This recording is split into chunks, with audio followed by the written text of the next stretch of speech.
What's wrong with the Phoenix Suns? Almost 3 years ago, they were 2 games away from winning their first franchise championship.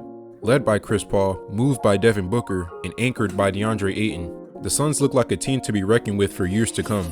Fast forward today, and the Suns are currently fighting for playing position. What happened to the Phoenix Suns? My answer? Roster building. Years ago, the Suns built a core roster through the NBA draft, led by Devin Booker and backed by their other draft picks, DeAndre Ayton, Mikal Bridges, Cameron Johnson, with other experienced players like Cameron Payne and Dario Saric. The young core played exactly how everyone expected them to before the season was suspended in 2020, with a 26-39 record and losing 12 of their last 18 games. Looking to make their first playoff appearance since 2010, they were one of the 22 teams invited to play in the NBA bubble. To have a shot at the 8th seed, they had to be perfect in their 8 games. And they were, winning 8 straight games to end off the season in the bubble. The only problem was, they needed the Trailblazers to lose their final game to take the 8th seed, and Damian Lillard wasn't having it, scoring 42 points to shut the Suns' dream down against the Brooklyn Nets. Despite falling short of a playoff appearance, the Suns and their fans had something to look forward to for the first time in a while. Entering the next season, they signed Chris Paul to help give the young team direction, along with other vets like Jay Crowder to shape out the rest of the roster. And the team took off, finishing with a 51-21 record as the 2nd seed in the Western Conference. They go on to beat the Lakers, Nuggets, and Clippers in the playoffs to go to their first finals appearance since 1993. Despite facing teams who were shorthanded in the other rounds, the Suns took a 2-0 lead in the finals and were 2 games away from winning a championship. It took an all-time great performance from Giannis and the rest of the Bucks to deny them of that dream. The next year looked even more promising, as they went on to win the most games in regular season in franchise history, 64 wins, 18 losses, and were first in the Western Conference. Chris Paul dissected the Pelicans in Game 6 to close the series in Round 1. And in Round 2, an absolute all-time playoff embarrassment took place, as the Suns underachieved in the postseason and were sent home in the 2nd round. Despite how bad the Suns' exit looked, they still had many seasons to look forward to, with their core roster all being under the age of 26 years old. But their owner Robert Sarver came into headlines for workplace misconduct. The NBA fined him and suspended him from team operations for a year, and they pressured him to sell the team. That's where Matt Ishbia became the new owner in December of 2022. In that season, the Suns were struggling compared to where they were in the last season, and that's where Ishbia pulled the trigger that changed the Suns' trajectory.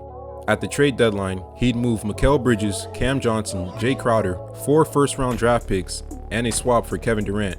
Core players on the roster and draft picks gone a few months into his ownership of the team.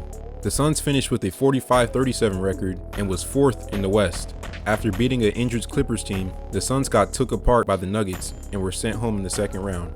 2 years removed from their finals appearance, Matt Ishbia wanted to make more changes, firing head coach Monty Williams, who was with the team since they went undefeated in the bubble. Later, they trade Chris Paul, Landry Shamet, and 6 second-round draft picks and 4 first-round draft pick swaps for Bradley Beal. A couple months later after that, as part of a 3-team trade, they'd moved DeAndre Ayton to the Portland Trailblazers in exchange for Jusuf Nurkic, Grayson Allen, and 2 other players. Their finals team from 3 years ago was all gone. The only remaining player from that team is Devin Booker. Now today, the Suns could potentially miss the playoffs as a whole. Owner Matt Ishbia, going the super team route, has put the Suns 3 steps back from where they were years ago. Instead of opting into a team with a core that had chemistry together and building experience like the Denver Nuggets and Miami Heat, he opted for 3 great players to carry average to bad role players throughout the year. With Devin Booker and Kevin Durant already on max contracts, the Suns added Beal, who was also on a max contract. 68% of their payroll is dedicated to 3 players, making it nearly impossible to sign good role players for the rest of the team. The results? A team that comes into every game with 2 of the top 4 players on the floor, but being completely outmatched by their opponent's bench. The Suns are ranked 29th in bench points this year. This especially hurts when their big 3 is rarely on the floor together due to injuries. But the area where the Suns really struggle is the 4th quarter. They are dead last in points scored and tied last for turnovers in the 4th quarter. They're also last in offensive rating, 27th in defensive rating, and 2 times worse in net rating than the 29th team in the league, which obviously they're last in as well. All this in the 4th quarter. It makes me wonder if their vocal and on-court leader did more for this team that showed up on the stat sheet. Compare this team to the team 2 years ago in 2022, where they were first in offensive rating, 5th in defensive rating, and 1st in net rating in the 4th quarter. This roster, specifically this top-heavy roster method, doesn't work in today's NBA.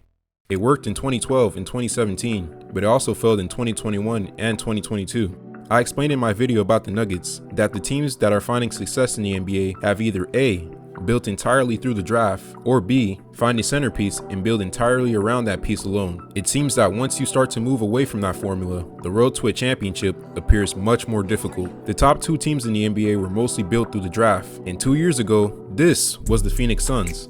But it seems like this new ownership wasn't willing to let the team gain experience and threw his core away for superstars that aren't getting results he expected. This not only goes for Phoenix.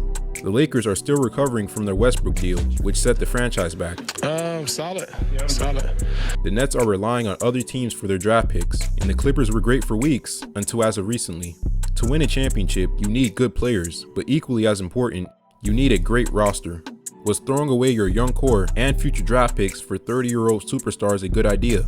Maybe time will tell. But as of right now, the Suns' future looks stagnant. Just good enough to give fans hope, but not great enough to truly beat the better teams. The last thing Suns fans can hope for is for this team to stay healthy and their 3 superstars go on an historic run in the playoffs. Bradley Beal is getting paid max money and putting out average production while constantly getting injured, and they can't trade him unless he wants to leave because he still has a no trade clause on his contract. And according to NBA analysts, the Suns are already projected to be over the second apron in the salary next season. The only thing that the Suns can sign this summer, other than their own free agents, which is like Grayson Allen and Royce O'Neal, is minimum contracts. And they have no first round picks to trade, and they have nothing else really to trade. No money, no picks, no direction in the future. The Suns let everything go to win now. The only problem is they aren't winning.